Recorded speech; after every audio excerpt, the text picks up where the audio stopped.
జై గురుదత్త, శ్రీ గురుదత్త అండి. అందరూ ఎలా ఉన్నారు? చాలా బాగుంటారు.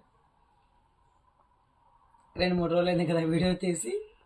సరే, ఈరోజు దత్తకృపతో, దత్తానుగ్రహంతో గురు చరిత్ర ఏ విధంగా చదవాలి, ఆ గురు చరిత్ర చదవడం వలన మనకి ఎన్ని ప్రయోజనాలు కలుగుతాయో ఆ విషయాన్ని గురించి మనం తెలిసేసుకుందాం.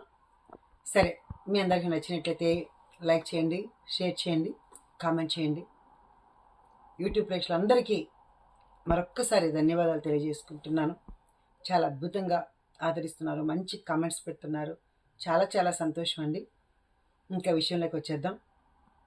గురు చరిత్ర అంటే చాలామంది దత్త చరిత్రనా అని అడుగుతున్నారు, అలాగే శ్రీపాదవల్లభ చరితామృతమా అని అడుగుతున్నారు.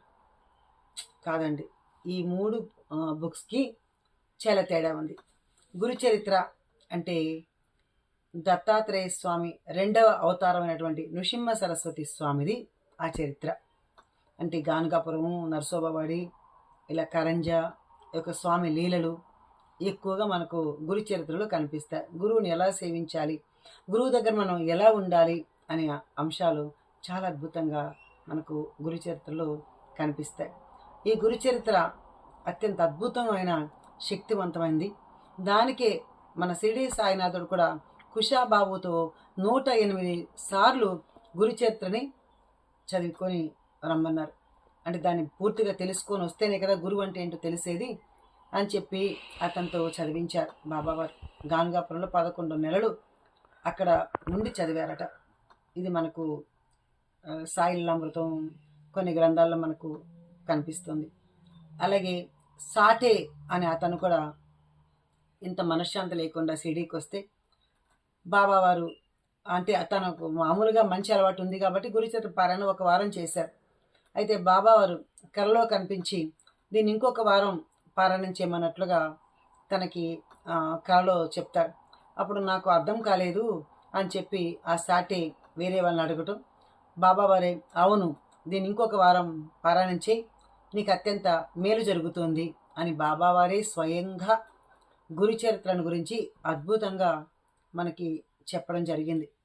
ఇలా అందరూ కూడా గురు చరిత్ర, మహాత్ములు అందరూ కూడా గురు చరిత్రని అత్యంత అద్భుతంగా మనకి దాన్ని చదవమని, గురువు అనుగ్రహానికి పాత్రలోమని మనకు చాలా అవధూతులు కానీ ఈ మహాత్ములు కానీ ఆ దర్శనం కావాలంటే గురు చరిత్ర చదవండి అని చాలామంది మహాత్ముల నోటు వెంట మనం విన్నాము. గురువు అనుగ్రహానికి, ఆ గురు సాధనకి గురు చరిత్ర ఎంతగానో తోడ్పడుతుంది అని మనందరికీ తెలుసు. కానీ చాలామందికి గురు చరిత్ర చదవాలంటేనే ఒక రకమైన భయం వేస్తుంది. అసలు ఏమీ భయపడద్దండి. గురు చరిత్రని మీరు చదవటమే మీరు తరబాయి, కానీ స్వామి అనుగ్రహం ఇలా వచ్చేస్తుంది మనకి. కాబట్టి గురు చరిత్రని నేనైతే నా సాధన గురు చరిత్రేనండి, నా సాధన సిద్ధమంగళ స్తోత్రమేనండి. కాబట్టే ఆ మహాత్ములు నన్ను నిజంగా నేను పట్టుకోలేదు, నేను పట్టుకుంటే వదిలేసి ఉంటానేమో, కానీ ఆ యొక్క గురువులే నన్ను పట్టుకున్నారండి గురు చరిత్ర మూలాన. కాబట్టి మీరందరూ కూడా గురు చరిత్రని తప్పకుండా చదవండి. ఎటువంటి భయాలు సందేహాలు పెట్టుకోవద్దండి. ఎందుకంటే మనం ఒక ఆవిడ అడిగారు, అమ్మ గురు చరిత్రని ఇలా చదవాలంటే భయం వేస్తుంది, అది ఎందుకో ముట్టుకోగానే నాకు ఏదో ఆపదలు వస్తాయి, కాబట్టి భయం వేసి 2 రోజులు చదవడం అలా మానేస్తున్నానమ్మా అని నాకు ఫోన్ చేసి ఒక తల్లి అడిగారు. ఏమి భయపడద్దండి, అది మీరు చదివినా చదవకపోయినా ఆపద వస్తుంది. మీరేమనుకుంటారంటే అది గురు చరిత్ర మొదలు పెట్టాను కదా అందుకే నాకు అలా జరిగింది అని అనుకుంటారు. స్వామి అంత శిక్షించే స్వామి కాదమ్మా, అపార కరుణామూర్తి ఆ దత్త స్వామి. మనల్ని ఎందుకు శిక్షిస్తారు చెప్పండి? కాబట్టి అలాంటి అపోహలు మానేయండి. ఏదో సందర్భం వస్తుంది కాబట్టి మనకు అలాంటివి అవరోధాలు వస్తాయి, దానికి భయపడి గురుచరిత్ర ముట్టుకోరా చెప్పండి? అలా చేయొద్దండి. మన దత్తబిడ్డల గ్రూప్లో 108 సార్లు అందరు భక్తులతో గురుచరిత్ర పారాయణం ప్రతిరోజు చేయించడం జరిగిందండి. ఆ సంతోషంతోనే, ఆ శుభ సందర్భంలోనే ఈరోజు నాకు ఇప్పుడు ఈ వీడియో చేయాలనిపించి చేస్తున్నానండి. ప్రతిరోజు ఆగకుండా రోజు 52 అధ్యాయాల్ని అత్యంత అద్భుతంగా అందరూ తప్పులు లేకుండా చదివారండి మన దత్తబిడ్డల గ్రూప్ అండి. చాలా బాగా చదివారు. దాంట్లో చదివిన వాళ్ళకందరికీ ఎన్ని మెరాకిల్స్ అంటే అబ్బా అత్యంత అద్భుతమైన విషయాలు మాతో పంచుకున్నారు. నాకైతే చాలా సంతోషం అనిపించింది. దీన్ని మళ్ళీ 108 అయిపోయింది. మళ్ళీ వడ్డీ కింద సెప్టెంబర్ 5, 6, 7 తారీఖుల్లో గానుగాపురంలో ఒక పెద్ద కార్యక్రమం చేయబోతున్నారు మా దత్తబిడ్డలు గ్రూపు, మేమందరం కలిపి. ఆ 108 అయిపోయింది. కానీ 108ది మళ్ళీ ఇంకొక వడ్డీ కింద ఇంకోటి మేమందరం గానుగాపురంలో ఒకరోజు పారాయణం, ఒకరోజు దత్తస్తవం, అలాగే పల్లకీ సేవ, ఇలా 3 రోజులు అత్యంత అద్భుతమైన ప్రోగ్రామ్స్ ఉంటాయండి. కాబట్టి మీలో ఎవరైనా రావాలనుకుంటే కూడా తప్పకుండా రండి. ఇందులో రాకూడదని ఏమీ ఇది లేదు. మీలో ఎవరైనా సరే తప్పకుండా మా ఫోన్ నెంబర్కి కాల్ చేస్తే తప్పకుండా మా వాళ్ళు అంటే టికెట్స్ మీరే పెట్టుకోవాలి. రూములు కూడా మీరు ఇంతమంది వస్తామని చెప్తే అక్కడ మేము బుక్ చేస్తాము. ఆ రూములు కూడా మీరే భరించుకోవాల్సిందే. తర్వాత భోజనాలు అవన్నీ అయితే మేమే చూస్తాము. ఈ కార్యక్రమాల్లో అందరూ అత్యంత అద్భుతంగా పాల్గొనే అదృష్టాన్ని అయితే ఈ దత్తబిడ్డల గ్రూపు అందిస్తుంది. కాబట్టి మీరందరూ కూడా ఈ అవకాశాన్ని వినియోగించుకోండి. మీరెవరైనా అలాగే ఈ దత్తబిడ్డల గ్రూప్లో చేరాలనుకుంటే 9490877575కి నెంబర్కి కాల్ చేయండి. అంటే సాయిరామ్ అని పెట్టండి, ఇది వాట్సాప్ నెంబరు. కాబట్టి వాయిస్ కాలే వస్తుంది. అందుకని ఆ వాయిస్ కాల్లో జయగురు దత్త అని లేదా సాయిరామ్ అని పెట్టండి. తప్పకుండా మేము దానికి అంటే గ్రూప్లో జాయిన్ చేసుకుంటాము. తర్వాత ఆ గ్రూప్లో జాయిన్ అయితే ప్రతిరోజు జరిగే కార్యక్రమాల వివరాలు చాలా అద్భుతంగా మీకు తెలుస్తాయి. నేను ఇదివరకు కూడా ఒక వీడియో పెట్టాను, చాలామంది చూశారు. యుఎస్ నుంచి ఇలా చాలామంది, కెనడా నుంచి ఇలా చూస్తున్నారు. కాబట్టి చాలా సంతోషం అమ్మ. ఆ గురు చరిత్రను అత్యంత అద్భుతంగా మీరు చదవండి, అందరితో విస్తారంగా చదివించండి. ఎందుకంటే మనం చదువుకోవడమే కాదు, మనకొచ్చిన జ్ఞానాన్ని 10 మందికి మనం పంచడమే కదా. మనం ఒక్కరే చదువుకుంటే ఎట్లా, అందరికీ అందించాలి ఆ జ్ఞానాన్ని, ఆ యొక్క స్వామి అనుగ్రహాన్ని. తర్వాత గురు చరిత్ర ఇలా ఉంది కదా. ఇంకా తర్వాత గురు దర్శనం అంటే దత్తస్వామిది కూడా గురు చరిత్ర అనుకుంటున్నారు. దత్త పురాణం అని ఉంటుంది. దత్త పురాణం అంటే దత్తుడు గురించి ఆ విషయాలని తెలియజెప్తుంది దత్త పురాణం. గురు చరిత్ర ఇప్పుడు చెప్పాను కదా ఇది. అలాగే శ్రీపాద వల్లభ చరిత అమృతం అనేది శ్రీపాద స్వామిని గురించి మాత్రమే తెలియచేయబడుతుంది. అంటే దాంట్లో వస్తాయి నృసింహ సరస్వతి గురించి ఇలా కొన్ని ఒక అధ్యాయాలు ఒకటి వస్తుంది. గురు చరిత్రలో 1-2 అధ్యాయాలు వస్తాయి. అలాగే గురు దత్త దర్శనంలో దాంట్లో అయితే రాదు. ఇవన్నీ వస్తాయండి. శ్రీపాద వల్లభ చరితామృతంలో కూడా నృసింహ సరస్వతి ఇలా వస్తాయి. కానీ సంపూర్ణంగా తెలుసుకోవాలంటే శ్రీపాద వల్లభ చరితామృతం శ్రీపాద వల్లభ స్వామిని మాత్రమే, ఆ యొక్క స్వామి లీలలు కోకొల్లలు. కాబట్టి ఆ లీలలన్నీ తెలియచెప్తుంది శ్రీపాద శ్రీవల్లభ చరిత అమృతం. గురు చరిత్ర ఇప్పుడు చెప్పాను. అలాగే దత్త పురాణం దత్తుడు గురించి బోధిస్తుంది. అంటే విష్ణుదత్తుడు, సుశీలమ్మ కావచ్చు, అల్లర్కుడు కావచ్చు, ఇంకా చాలా ఉన్నాయి కదా. దత్తాత్రేయ స్వామి ఎవరెవరినైతే అనుగ్రహించారో ఆ లీలలన్నీ దత్త పురాణం.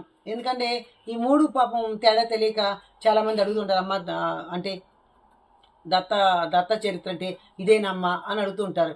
కాదు, ఈ 3 గ్రంథాలు విడివిడిగా ఉంటాయి. ఇంకా అక్కలకోట మహారాజు అంటే చరిత్ర తెలుసు, ఇవన్నీ మిగతా అందరికీ తెలుసు. కానీ ఈ 3 వీళ్ళందరూ కన్ఫ్యూజ్ అవుతారండి. కాబట్టి మీరు ఏమి కన్ఫ్యూజ్ లేకుండా గురు చరిత్ర అంటే అది సాక్షాత్తు దత్తాత్రేయ స్వామి 2వ అవతారం, ఆయన గురించి, ఆ నృసింహ సరస్వతి గురించి, ఆ శ్రీగుడు గురించి, ఆయన లీలలను, అద్భుత లీలను తెలియచెప్పే గ్రంథం గురు చరిత్ర. అలాగే దత్తుడు గురించి తెలియచెప్పేది ఆ యొక్క దత్త పురాణం. అలాగే శ్రీపాద వల్లభ స్వామిని గురించి చెప్పేది శ్రీపాద వల్లభ చరితామృతం. కాబట్టి ఈ 3టికి చాలా అంటే స్వామి దత్తాత్రేయ స్వామి మొదటి అవతారం శ్రీపాద వల్లభ స్వామి, 2వ అవతారం నృసింహ సరస్వతి. కాబట్టి అన్నీ ఒకటే. కాబట్టి ఈయన చేసిన లీలలు వేరు, ఆయన చేసిన లీలలు వేరు, ఇవన్నీ వేరువేరుగా ఉంటాయి.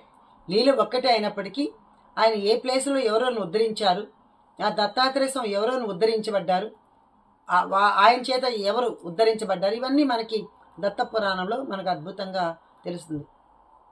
ఇంకా అలాగే ఈ యొక్క గురు చరిత్రని తప్పకుండా గురువు అనుగ్రహం కోసం తప్పకుండా చదవండి. శ్రీపాద వల్లభ చరితామృతం కూడా అద్భుతం అండి. మీరు దాంట్లో ఎటువంటి శంక పెట్టుకోవద్దని, అనుమానం పెట్టుకోవద్దని. చాలామందికి అయ్యో ఈ మధ్యలో వీడియోలు శ్రీపాద వల్లభ స్వామి గురించి ఇలా చింపేశారమ్మా ఎవరు, ఇలా స్వామి ఇలా మాకు నమ్మకం లేదు, భయమేస్తుంది అని కొంతమంది అడుగుతారు. చూడమ్మా, భగవంతుడు అంటేనే నమ్మకం తల్లి. ఒక రాయిని తీసుకొచ్చి అక్కడ పెట్టి ఇదే భగవంతుడు అని మనం పూజిస్తే ఆ రాయే విగ్రహం అవుతుంది. కాబట్టి ఇక్కడ భగవంతుడు అంటేనే కేవలం నమ్మకం. ఆ నమ్మకం, ఆ విశ్వాసంతో మనం చదివితే అన్ని అద్భుతాలు. అలాగే బాబానే కాదు ఆ ముస్లిం దేవుడు అలాగని అంటారు. మరి మనకు ముస్లిం దేవుడా హిందూ దేవుడా అని అనుకోవద్దండి.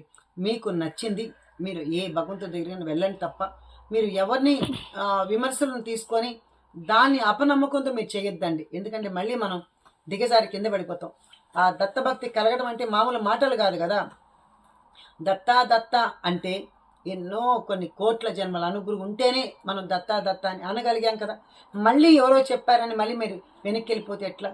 అది కూడా స్వామి పరీక్ష పెడతాడు కాదు, నేను ముందుకెళ్ళాలి అనే ఒక సద్బుద్ధితో మీరు ముందుకెళ్తే అంత స్వామి అనుగ్రహం. ఈరోజు శ్రీపాద వల్లభ చరితామృతం చదివి ఎంతోమంది గొప్ప గొప్ప వాళ్ళు అయిన వాళ్ళు ఉన్నారు. అలాగే సిద్ధమంగళ స్తోత్రాన్ని చేపట్టి ఈరోజు యూట్యూబ్ చూడు, ఆ రోజు చెప్పాను కదా 20 సంవత్సరాల క్రితం సిద్ధమంగళ స్తోత్రం అంటే ఎవరికి తెలియదు. అలాంటిది ఈరోజు సిద్ధమంగళ స్తోత్రాన్ని ప్రతి ఒక్కరూ ఎంత అద్భుతంగానో ప్రచారం చేస్తున్నారు. ఇదంతా ఆనందమే కదమ్మా. మరి ఎంతమందికి అనుగ్రహం ఇచ్చిన ఆ శ్రీపాద స్వామి అబద్ధం ఎలా అవుతుంది నాన్న చెప్పండి. కాబట్టి దత్తుడిని పట్టుకున్నాం. ఆ దత్తుడు మహామాయలోడు.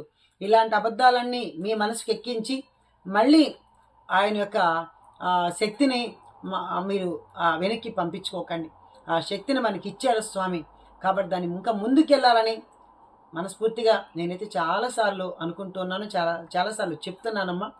అలాగే దత్త స్తవాన్ని అద్భుతంగా చదవండి, చాలా అద్భుతం అమ్మా. మనకందరికీ ఆ స్వామి మనకిచ్చిన వరప్రసాదం, దాన్ని తీసుకోండి అమ్మ. స్వామి ఇంకొకరు అడుగుతారు, అమ్మ ప్రెగ్నెంట్గా ఉంది మా ఆవిడ, కాబట్టి మేము గురుచరిత్ర పారాయణ చేయొచ్చా అన్నారు.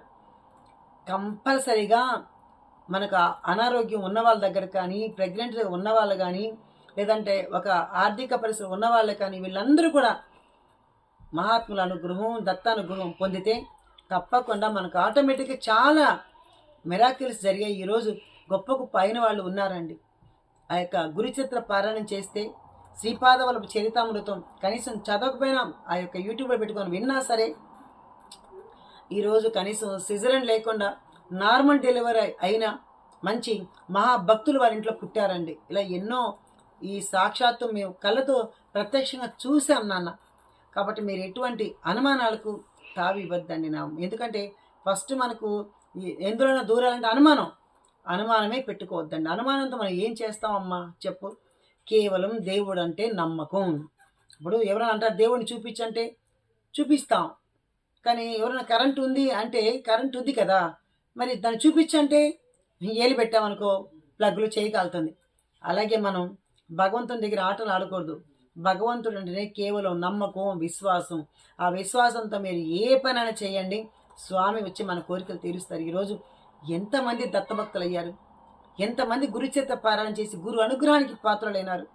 అలాగే సిద్ధ మంగళాస్తోత్రం చేసి ఎంతమంది సిద్ధ పురుషుల యొక్క అనుగ్రహాన్ని, హస్త స్పర్శ దర్శన భాగ్యం పొందారు. ఎవరి మాటో నాకైతే వద్దమ్మా, తెలియదు. నాకు చాలామంది పొందారు, నాకు తెలుసు. బట్ నేను ఆ విషయం మీతో పంచుకుంటున్నాను. కానీ నా విషయమే ఎగ్జాంపుల్.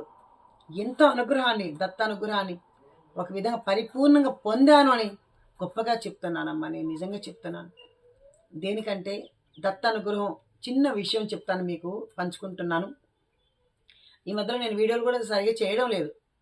అయితే ఒక వీడియో ఒకటి, పిఠాపురం వీడియో ఒక చిన్నది పెడితే, స్వామి నేను వీడియోలు కూడా చేయట్లేదు, నీ యొక్క చిన్న వీడియో పెడుతున్నాను అని పెడితే దాన్ని 45,000 మంది చూస్తున్నారమ్మా. నిజంగా అప్పుడు అనుకున్నాను, స్వామి శ్రీపాద నా మీద నీకు ఎంత అనుగ్రహం ఉంది అని చాలా ఆనందపడ్డాను. ఎందుకంటే నేను చేసే ప్రతి వీడియో కూడా స్వామి అనుగ్రహం లేకుండా ఏది నేను చేయలేదమ్మా. స్వామి ఇక్కడ కూర్చుంటాను పలాని వీడియో చేయాలనుకుని నేను ఎప్పుడు అనుకోను, కానీ స్వామి ఈ విధంతో ఇలా చెప్పు అని ఆయన యొక్క డైరెక్షన్లోని నేను అలా చెప్పుకుంటూ పోతానమ్మా. ఈరోజు సిద్ధమంగళ స్తోత్రాల గురించి మన యూట్యూబ్లో చూసి ఎంతమంది మన గ్రూప్లో జాయిన్ అయ్యి ఈరోజు అత్యంత ఆనందంగా టీవీలు మానేశారు. అలాగే వాళ్ళకి నిజంగా ఒక ట్యాబ్లెట్ మానేశారు. నిజంగా ఇది నమ్మశక్యం కాదు. ఒకవేళ మీరు గ్రూప్లో వింటే మీకు తెలుస్తుంది. వాళ్ళకి బీపీలు, షుగర్లు అంటే అవన్నీ నేను మానమని చెప్పలేదు, నాకు సంబంధం లేదు కదా. వాళ్ళు సంతోషం, ఆనందం ఎక్కువైపోయేసి అమ్మ ఇంత అద్భుతంగా జరుగుతున్నాయి మన గ్రూప్లో కార్యక్రమాలు, ఇది ఒక ఛానల్ లాగా జరుగుతుందమ్మా, తెల్లవారి నుంచి సాయంకాలం దాకా రాత్రి దాకా జరుగుతూనే ఉన్నాయి, ఇదంతా అత్యంత అద్భుతం అమ్మ అని ఆడవాళ్ళంతా ఒక 130 మంది దాకా ఈరోజు గ్రూప్లో జాయిన్ అయ్యి నిజంగా వాళ్ళు ఎటువంటి అక్కా చెల్లెలు అన్నా తమ్ముళ్ళలాగా వాళ్ళు ఎంత కలిసిమెలిసి ఆ గ్రూప్లో అత్యంత అద్భుతంగా కొనసాగిస్తున్నారంటే ఇది కేవలం దత్తకృప మాత్రమే తప్ప మాదైతే ఏమీ లేదమ్మా. దత్తకృప. కాబట్టి మీరందరూ కూడా గురు అనుగ్రహానికి పాత్రలు అవ్వాలంటే, ఎందుకంటే గురు అనుగ్రహం చాలా ఇంకా నాకైతే ఇంకేమీ తెలియదు. నాకైతే సంపూర్ణ గురు అనుగ్రహం పొందడం ఇష్టం, పొందానమాట.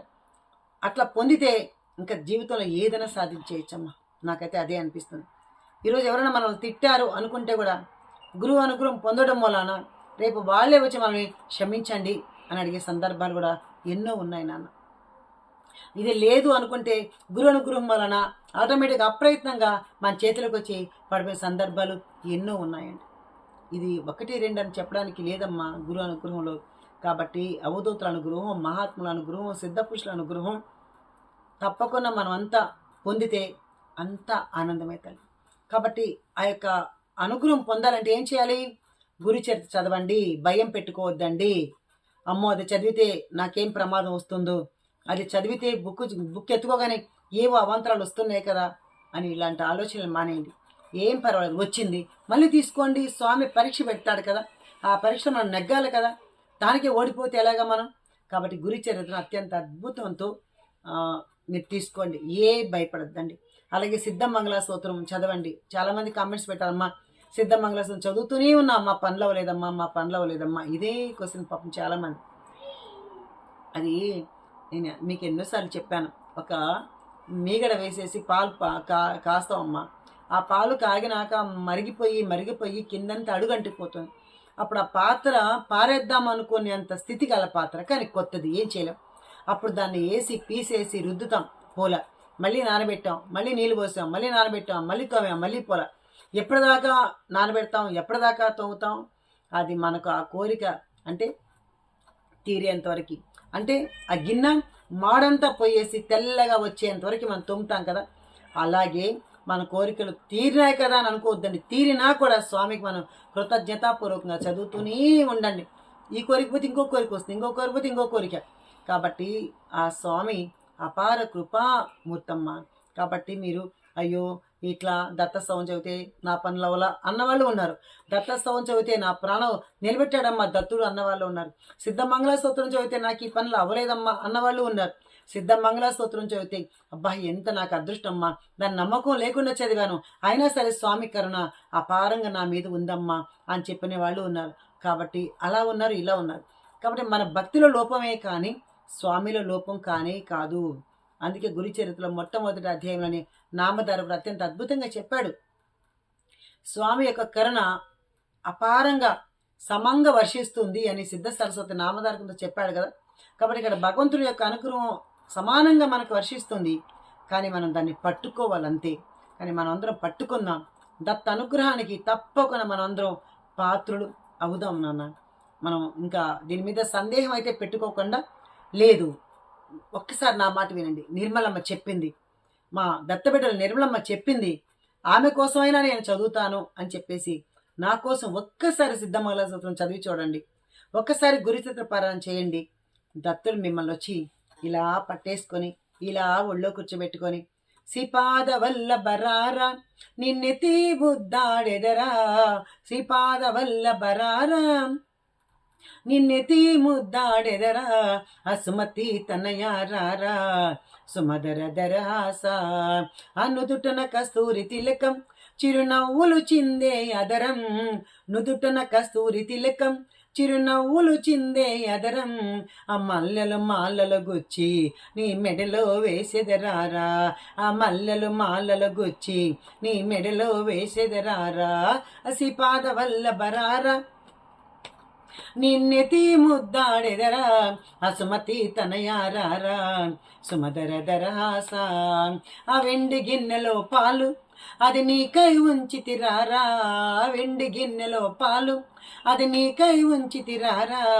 అల్లరి చేయుట మాని నువ్వు ఆరగించగా రావా, శ్రీపాద వల్లభరారా నిన్నెత్తి ముద్దాడెదరా అసుమతి తనయారారా సుమధర దరహాస.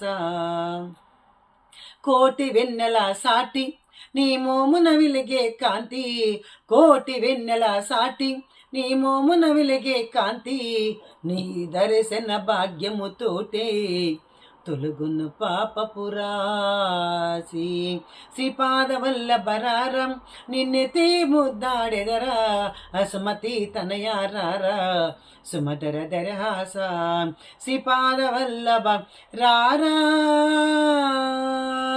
కాబట్టి స్వామి చిన్న పిల్లవాడై మనల్ని వచ్చి హత్తుకొని ఎత్తుకొని మన ఒళ్ళో కూర్చుంటాడండి. మీరు భక్తితో శ్రద్ధతో భయపడకుండా పారాయణం చేయండి. స్వామి మన కంట ఇంట జంట వండి ఎప్పుడు కాపాడుతూనే ఉంటారు. జై గురుదేవ దత్తమ్మ.